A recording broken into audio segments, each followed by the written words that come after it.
किया, पधारिए, आओ जी, सुस्वागतम थे, आप सामने से आ रहे हो तो कोई आपको रिस्पेक्ट देता हो तो आपको भी सामने रिस्पेक्ट देनी है। बहुत सी बार लोग मुंह चला के चलते हैं, कभी भी ऐसा नहीं करना है। कोई आपको सामने से स्माइल देता है तो you have to smile, you have to, भले मूड खराब हो, भले अच्छा ना गया हो दिन, कुछ भी क्यों ना हो, मगर सामने से कोई जब आपको बुला रहा है तो आपको भी सामने रिस्पॉन्स देना है। इन केस समझो फॉर एग्जाम्पल आप वंदन करने आ रहे हो, बहुत सी बार ऐसा होता है कि हम हमारे कामों में होते हैं तो बहुत सी बार शायद हम आप वंदन करते हो तो हम धर्मलाभ दे देते हैं, बहुत सी बार कोई मार्ग से ना भी दे पाए तो आपको बुरा नहीं मानना होता है क्योंकि वो अपने काम में इन्वॉल्व है। मगर आपने नोट किया होगा तो हम जो भी मार्ग से हम दोनों जो बैठे हैं हम हमारे जात में होते हैं, हमारे काम में होते हैं, बट स्टिल एक बार के लिए हम हाथ ऊपर करके क्या कहते हैं, धर्मलाभ, कि आपको मालूम पड़े कि आपने जो इंटरेक्शन हुआ हमारे दोनों के बीच में हमने सामने से रिस्पॉन्स दिया। क्यों? नहीं तो आपके मन में क्या आता है, साहिब जी तो सब ऐसे ही होते, साहिब जी तो सब एरोगेंट होते, साहिब जी तो सब आसमान में उड़ते, साहिब जी तो सब पैसे वालों को ही पूछते, साहिब जी तो अपने पास बात ही कहाँ करते, साहिब जी हमारे साथ इंटरेक्शन ही कहाँ करते। ये सब मन में गलत भावनाएं, गलत धारणाएं आती है, वो आनी नहीं चाहिए। और एक चीज़ साथ में ये भी आज आपको सिखा रहा हूँ कि जब भी गुरु वंदन करने आओ, इन केस महाराज साहिब अपने काम में है, फॉर एग्जाम्पल कोई चिंतन कर रहे, कुछ लिख रहे, कुछ जाप कर रहे, कोई अपने काम में या तो किसी के साथ बात कर रहे, पर्सनल बातें चल रही है कुछ, तो आपको बहुत ज़्यादा पास भी नहीं आना है। ये भी आपको अभी से आज सिखा दे रहा हूँ क्योंकि बहुत सी पर्सनल बातें होती है, किसी के साथ होती है, वो आपको सबको जानने का अधिकार नहीं है। You are not authorise for that, आपको किसी को जानने का अधिकार नहीं। इन केस आप वहाँ अपने आप को रखो, आपकी बातें मुझसे चलती हो और कोई एकदम पास में आके गुरुवंदन चालू करे, आपको अच्छा लगेगा? तो वैसे हमको किसी और की बातों में क्यों बीच में जाना है? दूसरे नंबर में साधु भगवंत या साध्वी जी भगवंत जब अपनी आराधना में होते हो तो जोरों से गुरुवंदन भी नहीं करना है। क्या जो बहुत से लोग होते हैं ना, जताते और बताते हैं कि मैं गुरुवंदन कर रहा हूँ, इच्छामि क्षमा समणो वंद्यो, हाँ हाँ हाँ मैंने देखा हुआ है, भात पानी नो लाभ देसो जी, ये क्या है? आप नहीं बोलोगे तो भात पानी का लाभ नहीं देंगे, और देंगे तो भी सिर्फ भात पानी का ही लाभ देंगे कि माल पानी का भी लाभ देंगे? मैं ये बोलता हूँ, नहीं मजाक नहीं कर रहा हूँ, वो आपको जताने की जरूरत नहीं है कि मैं वंदन कर रहा हूँ, महाराज साहब को पता ही है। और दूसरे नंबर में महाराज साहब को पता हो, बताना हो, उसके लिए भी वंदन नहीं करना है, आपके लिए वंदन करना है। क्या मैं किसी को बोलता नहीं हूँ, बहुत से लोग होते हैं वो वहाँ गौतम स्वामी जी को वंदन करके निकल जाते, तो मैं किसी को बुलाता नहीं, इधर आप मेरे को वंदन कर, कभी देखा है? क्यों? आपको कर रहे हैं आपकी इच्छा, नहीं कर रहे हैं आपकी इच्छा, मैं कौन होता हूँ? वैसे ही जब महाराज साहब अपने काम में हो तो हमारा भी औचित्य होता है। बहुत सी बार महाराज साहब की अपने चिंतन चलते, फॉर एग्जाम्पल मेरी खुद की बात करूँ, मैं बहुत सी बार खुद चिंतन में होता हूँ, मेरे को कुछ सोच रहा हूँ, मैं कुछ प्लानिंग चल रही है मेरे दिमाग में और मैं कुछ लिख रहा हूँ, ऑटोमेटिकली बीच में आप आते हो, डिस्ट्रैक्शन क्रिएट होता है कि नहीं होता है? उसमें जोरों से आवाज़ करते हो, जो चिंतन चल रहा था, जो थॉट चल रही थी वो रुक गई ऑटोमेटिकली बीच में, तो उसका जो दोष है वो आपको लगता है। देखो कोई महाराज से बोलने नहीं आने वाले, और बहुत सी बार कोई महाराज ऐसे भी मिल जाएंगे जो बोल भी देंगे, मुंह पे बोल रहा हूँ आपको, ऐसे भी महाराज है। मेरे को एक मेरे भक्त ने बात करी कि वो उनको वंदन करने गए थे, मैं नाम नहीं दूंगा, very much well known, popular on all medias. क्या ये टुडे के वर्ल्ड की बात कर रहा हूँ, सब सोशल मीडिया पे बहुत वेल नोन, बहुत पॉपुलर, एक बार नाम लूंगा ना आप बोलोगे हाँ महाराज से पहचानता हूँ, बच्चा बच्चा जिन्हें जानता है उनकी बात कर रहा हूँ मैं। वो महाराज साहब के पास मेरे एक परिचित गुरु भक्त वंदन करने गए, जोरों से थोड़ा वंदन कर रहे थे, वो महाराज साहब ने सीधा बुलाया, आगे आओ, वंदन करना हो ना तो आवाज़ धीमा रखो, नहीं तो वंदन मत करो, चले जाओ। मजाक नहीं कर रहा हूँ, फैक्ट बातें कर रहा हूँ, फैक्ट बातें, मैं नाम नहीं ले सकता हूँ किसी का भी, इसीलिए आपको बोल रहा हूँ। आपको खुद को उतना तो विवेक होना चाहिए कि नहीं होना चाहिए कि महाराज साहब अपने काम में है, महाराज साहब कोई जाप में है, कोई ध्यान में है, कुछ लिख रहे हैं, कुछ बात कर रहे हैं, तो वंदन करने की बात है, जोरों से वंदन करने की बात कोई शास्त्र में नहीं लिखी। क्या जोरों जोरों से वंदन करना, जोर से वंदन करना, मंदिर में भी वैसे ही सेम सिचुएशन मंदिर में भी लगती है।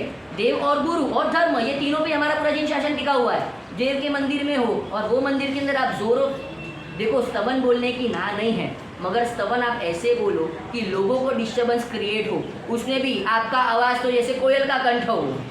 क्या क्वेश्चन मार्क, समझ जाओ, कोयल का कंठ ही बोल रहा हूँ मैं, दूसरा कुछ नहीं बोल रहा हूँ। वैसे आप जोर जोर जोर से नहीं नहीं नहीं, दूसरे की भक्ति में खलेल होती है कि नहीं होती है, हमें खुद को पता होना चाहिए। एक बार है ना, एक गायक था, वो गायक, उसको भी इच्छा हो गई यार मेरे को भी लता मंगेशकर बनना है, सबकी जो ताकत होती नहीं है लता मंगेशकर बनने की, उसकी भी इच्छा हो गई, वो भी स्टेज पे पहुंच गया, गाना चालू किया, एक गाना गाया, लोगों ने वंस मोर किया, दूसरा गाना गाया, फिर से वंस मोर, तीसरी बार फिर से वंस मोर, अभी वो खुद पक गया, 1 घंटे से गा रहा हूँ और लोग वंस मोर, और जैसे मैं बहुत बड़ा सिंगर हूँ, बाद में किसी को बुलाया कि आप वंस मोर क्यों कर रहे हो, मेरे को खुद को भी डाउट है, ऐसा तो मैं गा नहीं रहा हूँ। बहुत सी वो खुद को पता चल ही जाता है कि कुछ तो गड़बड़ हो गई है। तो उन्होंने क्या बोला पता है, आप गा तो रहे हो ना नहीं, मगर जब तक आप सीखोगे नहीं गाना तब तक हम वंस मोर ही बोलते रहेंगे।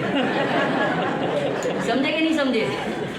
आप सीख जाओ, इसीलिए once more, retake, take it again, क्या घड़ी घड़ी रियाज करो आप, इसीलिए वंस मोर बोल रहे हैं। बहुत सी बार लोग ताली बजाते हैं ना, उसमें 2 अर्थ होते हैं, क्या ये पहली वाली की दूसरी वाली, वो क्लियर भी करना पड़ता है। वैसे हमारे जीवन में भी आप जब मंदिर में हो, भक्ति कर रहे हो, कुछ काम कर रहे हो, पहले नंबर में मंदिर में जब आते हैं, साथ में ये बात आपको सिखा दे रहा हूँ आज, मंदिर में आते वक्त निस्सी ही बोली जाती है।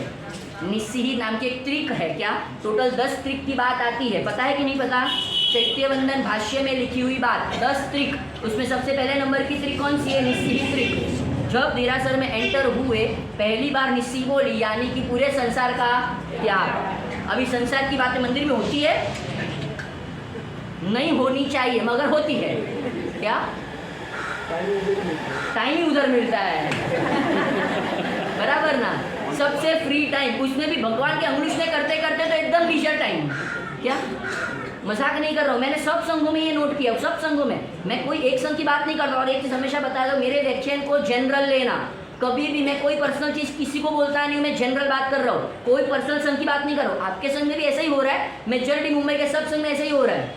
जो भी सवाल सुबह सुबह आते हैं, बहुत सी बार इस वजह से दूसरे लोग सुबह में आने का टालते हैं, क्या मेजॉरिटी यही काम होते हैं सुबह में, ऐसे ही टाइम पास, ऐसे ही बातें, मंदिर में आए, निस्सी बोल दी और हम ये सब बातें कर रहे हैं मंदिर में। थोड़ा सा विवेक रखो। और दूसरे नंबर में दूसरी निस्सी, जब आप पूजा करने जाते हो ना, 3 प्रदक्षिणा देते हो ना, सब होती है। अभी मंदिर संबंधी भी त्याग, क्या मंदिर संबंधी भी त्याग। मेरे को जो केसर की वाटी चाहिए थी, जो चाली चाहिए थी, वो सब आ गया। और तीसरी निस्सी होती है चैत्यवंदन करने से पहले, क्या चैत्यवंदन करने से पहले, यानी कि अभी पूरी द्रव्य पूजा मैंने जो करी ना, वो सबका भी त्याग। अभी मैं और भगवान सिर्फ भाव पूजा में, आजू बाजू देखने का भी त्याग। त्रिदिशी वर्जन नाम की एक त्रिक है, 10 त्रिक में, क्या आपको शायद नहीं पता तो ये भी बता देता हूँ। टोटल 10 त्रिकों की बात है, कभी अवसर आएगा तो सब सिखाऊंगा, मगर मेरे पास टाइम नहीं है, नहीं तो मेरा पांडव चरित्र रह जाएगा। हाँ, वही सब चरित्र, और उसमें सब आपके चरित्र ओपन हो जाएंगे, वो सब करना नहीं है। इसीलिए त्रिदिशी वर्जन नाम की एक ट्रिक है, उसका भी अर्थ ऐसा होता है कि एक बार आपने भगवान के साथ चैत्यवंदन शुरू किया तो आगे पीछे ऊपर नीचे तीनों दिशा का त्याग, सिर्फ एक ही दिशा में आपका मुंह, सिर्फ उनके ही सामने, दूसरा कुछ नहीं। शायद इन केस कोई बुलाने आया, कोई अर्जेंट काम है तो मंदिर से बाहर निकल के सब बातें करने की छूट, मगर मंदिर के अंदर अभी कुछ नहीं। ये आदत थोड़ी डालने जैसी है, हमको अंदर से होना चाहिए कि जब हम मंदिर आते हैं, मंदिर में क्यों संसार की बातें करें, संसार क्या कम है, वहाँ टाइम क्या कम मिलता है। मंदिर में आते आधा घंटा 1 घंटा मैक्स, उससे तो नहीं आते, उसमें भी यही सब पंचायती करते हो, तो भगवान से लेन देन क्या होगा तुम्हारा? यहाँ भी संसार, ये चीज़ समझ के चलो एक बात। और ये चीज़ हम हमारे मंदिर में फॉलो नहीं करते, मगर आप जब कोई दूसरे मंदिरों में जाते हो, बहुत से लोग जाते हैं दूसरे मंदिरों में, क्या तो वहाँ कैसे फॉलो करते हो? यहाँ पे बोला हो कि मंदिर में मत्था ओढ़ के आना, तो यहाँ ओढ़ने की इच्छा कम होगी, और यहाँ से गुरुद्वारा जाओगे तो कंपलसरी करना पड़ेगा। जाते बहुत से लोग जाते, मुझे ये सब खुलासे नहीं कर रहे, क्या कहीं कहीं जाते, कहाँ कहाँ जाते।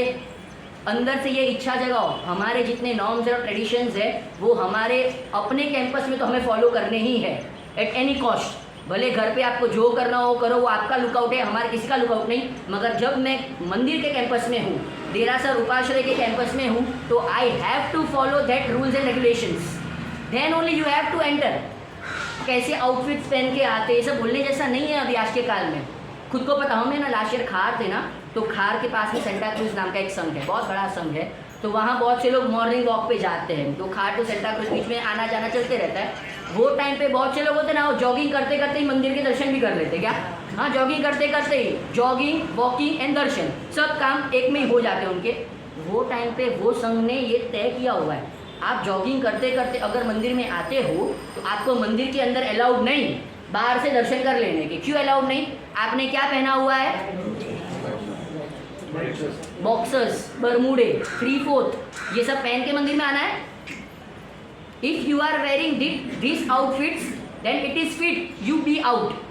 क्या मजाक नहीं कर रहा हूँ, ये योग्य है। ये हमारे अंदर संस्कार होने चाहिए कि मैं जो आउटफिट्स पहन के आया हूँ वो आउटफिट्स पहन के मंदिर में जाना है मुझे। 3 लोग के नाक के सामने नरेंद्र मोदी को मिलने जाओगे तो ये बरमुडा में जाओगे, किसी के शादी में जाओगे तो बरमुडा में जाते हो, 3 लोग के नाक को मिलने आते हो और ये पहन के आते हो। भले घर पे से ही आए हो, घर पे ट्रैक पैंट नहीं है क्या? सबके पास होता है ना। तो फिर उतना विवेक रखना है, सब भाइयों को रखना है। मंदिर में आओ वैसे ही बहनों को अपने कपड़े की मैं जो वो सब बातें नहीं करता, वो आप समझ लेना सब अपने हिसाब से। इसलिए मैं बोल रहा हूँ सबको उतनी अक्ल होनी चाहिए। मैं 3 लोग के नाक को मिलने आ रहा हूँ, मैं उपाश्रय में आ रहा हूँ, तो उतना विवेक होना चाहिए हमारे पास कैसे कपड़े पहनने हैं। घर पे पहनने के हमको अक्ल होती है, घर पे क्या पहनना है, रिसेप्शन में क्या पहनना है वो अक्ल हमको होती है। किसी फ्रेंड्स के साथ बाहर जा रहे तो वहाँ क्या पहनना है वो अक्ल होती है। किसी पार्टी को मिलने जा रहे, पेमेंट लेने जा रहे, वो अक्ल होती है। मंदिर उपाश्रय में आते वो अक्ल नहीं होती है, वो अक्ल डेवलप करो। हमको पता होना चाहिए ये हमारे रूल्स एंड रेगुलेशंस है, और ये धीरे धीरे वैनिश होते जा रहे हैं। एक जगह पे ऐसी बात करी थी, ऐसा लिखा था कि सिर पे ओढ़ के या तो साड़ी में ही अंदर आना, वो बहन ने वो मंदिर पे केस कर दिया। क्या मजाक नहीं कर रहा हूँ, मजाक नहीं कर रहा हूँ, लिटरली केस कर दिया उसने। और उसका अहवाल पूरा एक न्यूज़पेपर में आया था, ये सालों पहले की घटना है। उसने क्या लिखा पता है कि आप बोलते हो साड़ी पहन के आने का, उसने साड़ी के सब ड्रॉबैक्स लिखे उसमें। क्या ये सब मुझे बोलना शोभनीय नहीं है, इसलिए मैं ये सब बोल नहीं सकता कि वो क्या क्या इधर से दिखता है उधर से दिखता है ऐसा वैसा ये सब लिखा। उससे अच्छा तो हम ये आउटफिट पहन के आएंगे तो उसमें कुछ नहीं दिखता है, ऐसी सब बातें उसने लिखी। और लास्ट में वो संघ में से वो बोर्ड निकालना पड़ा कि ऐसे कुछ बोर्ड नहीं रखने, सिर्फ अपन बाहर वो रख देंगे ऊपर ढकने के लिए, बस हो गया। ऐसे भी लोग हैं आज के काल के, मैंने बोला ना अनाड़ी लोग, वक्र लोग। क्या हाँ, जो लिखा है वो सीधा फॉलो होगा ही नहीं अपने से। इसीलिए वो थोड़ा सा विवेक अंदर से डेवलप करना। सब चीज़ें खुलासेवार बोलनी अच्छी भी नहीं लगती, ये पाठ की भी थोड़ी वैल्यू रखो। ये सब चीज़ें यहाँ से बोलनी मेरे को खुद को ऐसा अनकंफर्टेबल फील होता है कि ये सब चीज़ें हमको पता होनी चाहिए, बोलने की ज़रूरत नहीं होनी चाहिए। हमारे घर पे भी ये सब संस्कार अपने आप होने चाहिए कि हम मंदिर उपाश्रय जाते हैं तो कौन से वेयर में जाते हैं। आपका बेटा अगर सुबह के स्कूल जा रहा है फॉर एग्जाम्पल, ठीक है, जब तक वो 5 साल 6 साल हाफ टिकट में है ना तब तक इट्स ओके।